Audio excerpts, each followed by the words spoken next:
বাংলাদেশি পণ্যের ওপর ৩৭% শুল্ক আরোপে মার্কিন যুক্তরাষ্ট্রে পোশাক রপ্তানি চরমভাবে হোঁচট খাওয়ার শঙ্কা করছেন রপ্তানিকারকরা।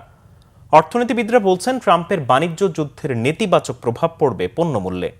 উচ্চ হারে শুল্ক আরোপ দেশটিতে মূল্যস্ফীতি উস্কে দিলে ভোক্তাদের ক্রয় ক্ষমতা কমবে।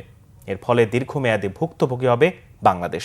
আরও জানাচ্ছেন জিয়াউল হক সবুজ।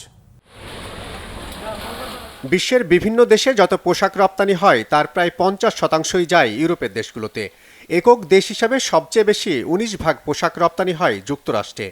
দেশটিতে পোশাক রপ্তানিতে এতদিন ১৫% শুল্ক দিতে হলেও ট্রাম্পের নতুন বাণিজ্য যুদ্ধের ঘোষণায় বাংলাদেশকে গুনতে হবে বাড়তি শুল্ক।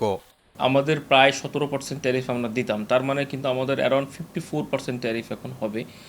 এটা হচ্ছে আমাদের খারাপ দিকটা, যে আমাদের কস্ট, আমাদের বলতে আমাদের যারা ইম্পোর্টার বা বায়ার তাদের কস্ট বেড়ে যাবে, ওদের রিটেল বাংলাদেশের প্রোডাক্টের রিটেল প্রাইসে বেড়ে যাবে।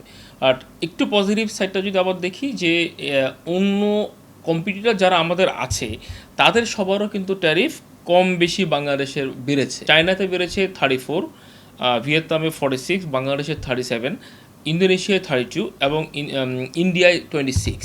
সো দেখেন এখানে তার মানে কম্পিটিটর যারা আছে তাদেরও কিন্তু মোরাললেস বেড়েছে। সো কস্ট ইউএসের মার্কেটের জন্য সবারই কিন্তু বেড়ে যাবে। যুক্তরাষ্ট্র যত পণ্য আমদানি করে তার প্রায় ৯% যায় এদেশ থেকে। দেশটিতে বছরে রপ্তানি হয় $৮০০ কোটি পণ্য, যার বড় অংশই তৈরি পোশাক।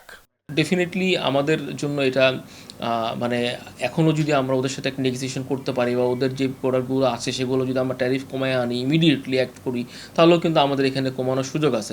কোনোভাবেই আমাদের যে কম্পিটিটররা আছে বা যাদেরকে আমরা ভবিষ্যৎ কম্পিটিটর মনে করছি তাদের থেকে আমাদের প্রোডাক্টটাকে এক্সপেন্সিভ করা যাবে না। আলটিমেটলি যদি আমাদের এই 70% এই দুই দেশে থাকে, তো এখন যদি এই দুই দেশে আমাদের হুমকি হয় তাহলে তখন আমরা কি করব? সো অবশ্যই আমাদের আসলে এফটিএর দিকে যাইতে হবে, এদের সাথে আমাদেরকে সেভাবে ডেভেলপ করে এফটিএ ডেভেলপ করতে হবে এবং আমাদেরকে বিকল্প মার্কেটগুলো ইমিডিয়েটলি বের করতে হবে। থাক ইউএসের মার্কেট 20% না 30% হোক, বাট অন্য দেশগুলো যাতে আমাদের গ্রো করে। বিশ্লেষকরা বলছেন, বিভিন্ন দেশের পণ্যের উপর উচ্চ মাত্রার শুল্ক আরোপের ফলে যুক্তরাষ্ট্রের মূল্যস্ফীতি বাড়বে। দীর্ঘমেয়াদে যার ভুক্তভোগী হবে বাংলাদেশ।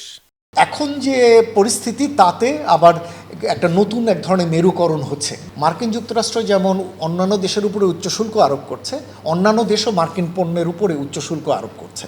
এর ফলে যেটা হচ্ছে, মার্কিন যুক্তরাষ্ট্রে কিন্তু পণ্য মূল্য বেড়ে যাবে এবং মূল্যস্ফীতি বেড়ে যাবার একটা আশঙ্কা করছেন অর্থনীতিবিদরা। মার্কিন বাজারে বৈশ্বিক প্রবৃদ্ধি যদি স্রোতগতি হয় এবং তার কারণে যদি পণ্য চাহিদা, ভোক্তার ক্রয় ক্ষমতা যদি সীমিত হয়ে আসে, তাহলে কিন্তু আমরাও কিন্তু এর ফলে ভুক্তভোগী হব এবং আমাদের রপ্তানিও কিন্তু তখন স্রোত হয়ে যেতে পারে।